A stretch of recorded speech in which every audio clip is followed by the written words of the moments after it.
We've been talking about the Teshuvah process and the Teshuvah boot camp, the repentance process that we started during the 3 weeks, and how we're supposed to build every week one on top of the other to get us all the way to the Day of Judgment, Yom Adin, Rosh Hashanah, Yom Kippur. And we also talked about how this is like a battle. And it's very analogous to being in the army, right? We start out, it's fresh, it's new, we have a lot of energy, we don't feel exhausted yet.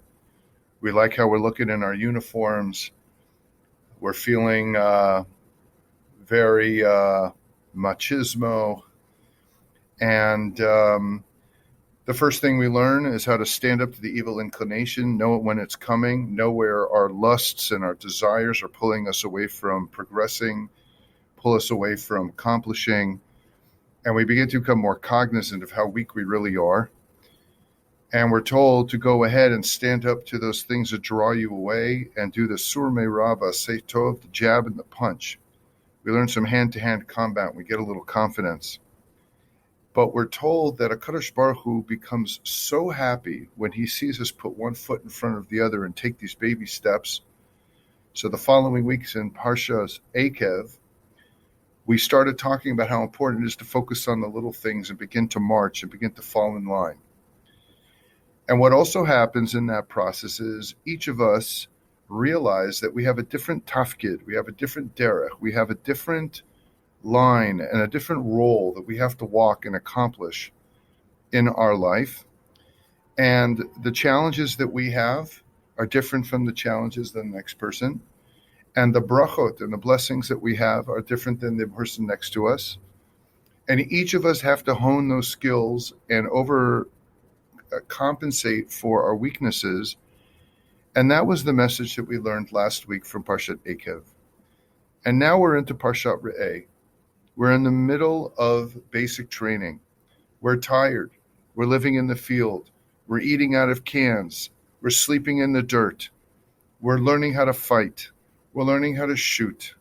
And everybody is learning their own skills. And in the modern day military analogy, one person knows how to use a mortar, the other one learns how to use a machine gun, the other one becomes a medic, the other one carries a stretcher, another one provides food and supplies, the other person carries the communications device so they can communicate.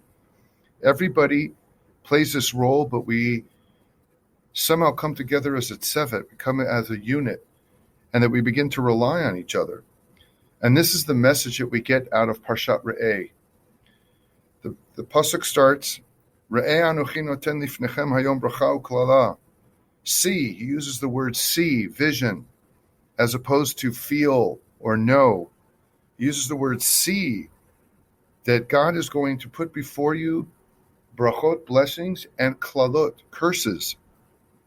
And Chazal immediately jump on that, as the Nativ Shalom points out, Et habracha asher tishma'u el mitzvot Hashem Elokechem asher anochi mitzavet etchem hayom. V'haklala im lo tishma'u el mitzvot Hashem Elokeinu usartem min haderech asher anochi mitzavet etchem hayom. He uses the word hayom, today, because every day is a new day, and every day has its own challenges. And we have to take it one day at a time, but we really have to work at it. And he also points out that klala, it's uklala, bracha uklala. Don't think that the misfortunes that you have and the challenges that you've been given and the challenges that you're going through are really, in fact, curses. They're really brachot. They're really blessings in disguise. They're there for you to hone muscle tissue that is underoperable or underoperated, that's weak, muscle tone that you have to develop in order to be there. And God brings those brachot, the seemingly things that are negative, disappointing, or challenging, he presents us with in order to strengthen us, in order for us to rely on those other people around us with those other skills to overcome them and understand how important it is to be associated with a unit and not just try and do this all alone. And he goes on to say, Yesh lomar ma shedikteku b'hamefarshim b'psukim elu, reshit ba'omro re'eh. It says re'eh, see, halo ayri b'davar hanir alei einayim. A bracha and a blessing or a curse is not necessarily something you acknowledge with your eyesight. Od tzarich barur ma shechozer v'nishaneh gimel pamim halashon hayom. Why 3 times does he say hayom today? Re'eh anochi noten lifnechem hayom et habracha asher tishmu, etc. And he goes on to explain as follows. V'yesh lomar ha'inyan al pi ma shekatuv b'yesod ha'avodah b'shem ha'ari HaKadosh. The great Arizal tells over in his Sefer Yesod Avodah, she'eno domeh adam la'adam miyom bria adam b'hala. The person who was born, the way they started, they don't look the same as they looked when they're going along the way. And they don't always notice, and you have to sometimes stop and see and stop and look and see with your eyes, re'eh, your progress. Ve'en adam echad yachol letaken ma shechavero metaken. And you cannot fix and you cannot do your purpose in this world the same way the guy standing next to you does, because he has a different purpose. Everybody has their own challenge that they have to overcome. They have their own tikkun that they have to do.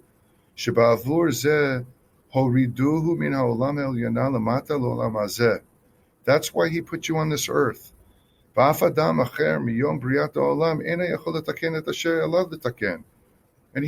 the guy next to you is not here to fix what you're here to fix. But you need to help each other fix what you're supposed to fix and do it as a team. He doesn't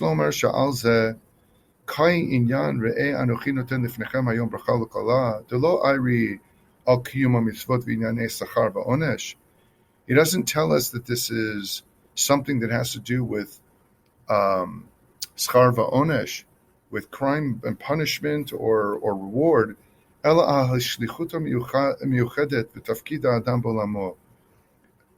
It's there to go ahead and help you realize what your purpose in life is. הברכה הגדולה ביותר היא כאשר יהודי ממלא את שליחותו העליונה ומתקן את עניין שבעבורו ירד לעולם. So as your drill sergeants are hacking on you and harping on you, and you're exhausted and you're living in this dirt-like situation, you begin to realize that you have talent, you have what to offer, and you begin to start honing that. And as you develop that stamina and you develop that constitution, you become stronger, and the ones around you become stronger. And what happens is, if you're really fighting the fight and you're really watching every step you take and you're really marching in the right direction, you ultimately begin to move from a point where you're no longer fearing it, but you're realizing and you're seeing with your own eyes how much you're accomplishing and how far you're coming and what level of strength and energy and progress you're able to pack into a given hour. And you're realizing the derech that you need to be on. And that's when we are taught later on in this parsha that we're supposed to give selflessly. We are told in the middle of this parsha, Lo ta'ametz et livavcha velo tikpotz at yadecha me'achecha havyon. You cannot walk away and you cannot leave in despair your brother. Naton titen lo velo yireh levavcha mitetecha lo ki biglal hadavar hazeh yivarecha Hashem Elokecha, because God will take care of you if you give. We're instructed that we must give. And we do that giving on top of all the energy and all the strength that we have to endure and all the challenges we have to do during the given week. And we get to Shabbat exhausted, but we revel of the fact that those around us gave of their time, gave of their energy, gave of their resources to help you get through on your derech, and you did them. And that makes a very, very powerful platoon of people that ultimately do that. And that's what we're learning here, is that we need to start gelling as a unit and gelling as a community and gelling as a family, realizing your role and your derech and helping others get to their derech, and they will give you, and you do it selflessly, and they will help you get to your derech. Good Shabbos.